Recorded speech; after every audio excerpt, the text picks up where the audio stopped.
Hey everybody, welcome back to Wolfsong. The first major thing I'm sure you all noticed is that I get my hair cut off. It's a lot shorter. I did this mostly because, well, honestly, the heat was getting on my nerves. For those of you who have had long hair, you know what I mean. When it's hot out, it heats everything up so much more. And so I decided to cut my hair short to kind of keep myself cool.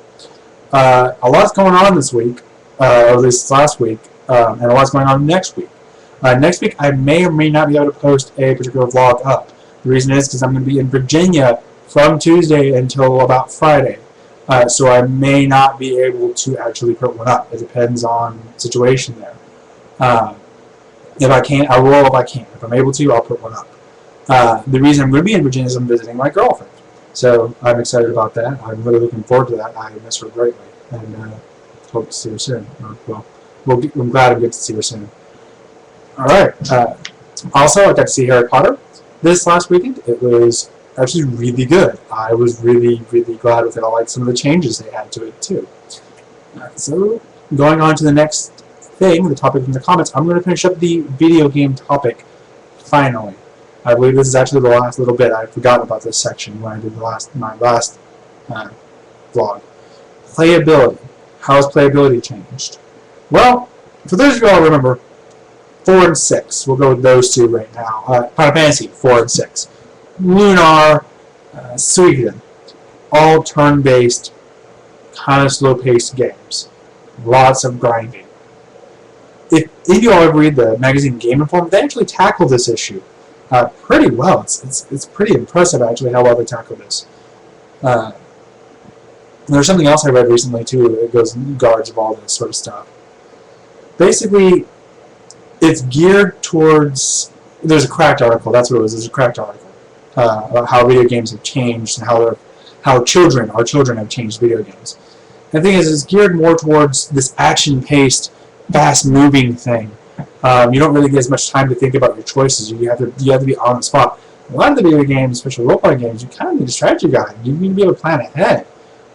That's something you really ever needed before. Quite honestly, I didn't plan ahead at all in 4 and 6. Or any of the other games, I just went and go, went. You grinded, to get levels. You can't really do that anymore. Most levels, most monsters now are leveled up with you. One of the worst as far as playability goes is Final Fantasy VIII. I thought the system that was just horrible. It was the first real time where they tried to make the monsters equal to the same level as you to keep a challenge going. But the problem that came with it was that the scale was just off. When you're sitting there, like when you're level 99 and things are still killing you in one hit, to me that registers as a problem. But they've gotten better about that now. Even at level 99, it's still not terribly hard. It's a challenge, but it's not impossible anymore. And to me, that's a good thing. So playability went through a time period was really, it started off really easy, went through a really rough spot, and now it's back to a decent moderation. They're still working up the 27th. It's like I said, it's a lot more fast-paced. You can't really think as well. But you do have to plan ahead. So the next topic is my topic. I recently learned of something interesting that made me start thinking about death and how it affects us, how it changes us, how it can get us to think about our own lives more so. When someone dies, it can have a differing effect on everybody. I mean, everyone takes it differently. For myself, for a long time, death didn't really faze me very much. I mean, it did. I was upset, I cried, but it didn't actually change me. It didn't actually physically or emotionally change me, rather. Up until back in 2006, my best friend, Drew, passed away. And it is the most life-changing, single largest life-changing event that ever occurred to me. I learned to appreciate life after his death. Up until this point, I was very emo, very upset, just angry with the world.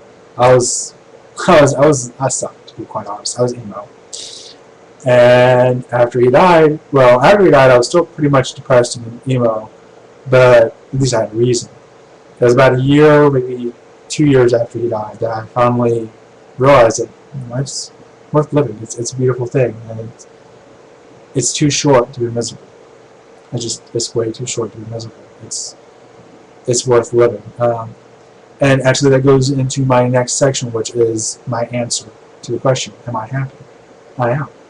I'm very happy. I'm very, very glad with where my life is. I have a wonderful girlfriend. I'm going to school to get the job I want.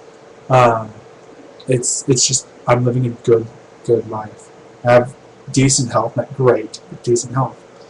So the next question I'm going to ask is, besides biological necessities, what else could you not live without? Or what else could you not live without? What else would you need to live besides biological necessities? I'm curious as to what people's answers is with this. This is actually a topic I studied in sociology, what the human basic needs were. So I'm curious what everybody else's thoughts are on this. Alright, well, that's pretty much all. If you all want to leave comments, topics, I noticed I kind of select off on views a little bit, so if you want to share it, that'd be great. I want people to think about what I talk about. I want to spread the word, so to speak. So if you all want to spread the word for me, that'd be wonderful. I hope to see you all here next Tuesday if I'm able to do it. If not, I will see you the Tuesday after that. I might actually try to get one up maybe Sunday night or Monday or something, just so you all have one for next week. I'll see what happens. But I hope to see you all here possibly next week. Until then, I hope you all have a wonderful week, wonderful couple of weeks, and well, that's going to be it for me.